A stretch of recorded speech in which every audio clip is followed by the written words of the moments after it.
বাংলাদেশের ছাত্র রাজনীতির জনপ্রিয় মুখ নুরুল হক নূর।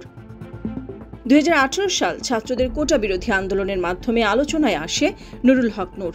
এরপর 2019 সালে ঢাকা বিশ্ববিদ্যালয়ের কেন্দ্রীয় ছাত্র সংসদ ডাকসুর ভিপি নির্বাচিত হন। এরপর গঠন করেন রাজনৈতিক দল।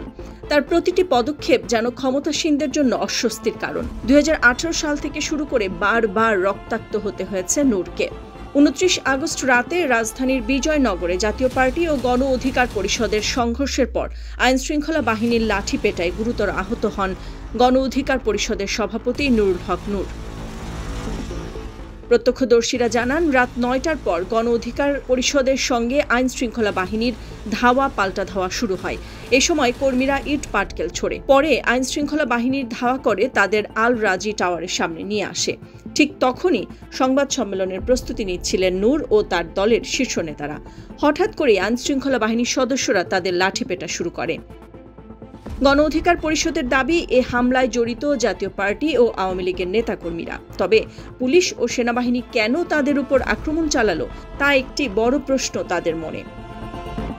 ঘটনার পরপরই সেনাবাহিনী সহ আইনশৃঙ্খলা বাহিনীর ঘটনাস্থলে মোতায়েন হয়। তবে প্রশ্ন থেকে যাচ্ছে, দুই দলের রাজনৈতিক সংঘর্ষের জেরে কেন সরাসরি নুরুল হক নূর ও তার দলের শীর্ষ নেতাদের উপর পুলিশ আর্মি হামলা চালালো? এ ঘটনায় বাংলাদেশের রাজনৈতিক অঙ্গন উত্তপ্ত। সারা দেশে গণপরিষদ অধিকারের পক্ষ থেকে চলছে বিক্ষোভ। 2024 সালে ছাত্র জনতার গণ অভ্যুত্থান শুরুর সময়ও নূরকে আটক করে আওয়ামী লীগ এবং তার উপর চলে নির্মম নির্যাতন।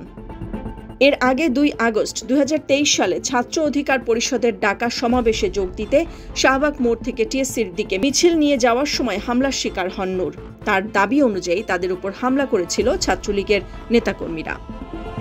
2018 সালে কোটা বিরোধী আন্দোলন শুরু হওয়ার পর থেকে 2019 সালের ডিসেম্বর পর্যন্ত নূর বিভিন্ন আন্দোলনে 7 বার হামলার শিকার হন।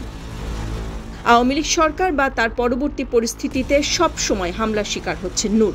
তাই প্রশ্ন থেকে যায়, কেন তিনি ক্ষমতাসীনদের অস্বস্তির কারণ? নাদিরা জাহান, নিউজ ডেস্ক, সারা বাংলা।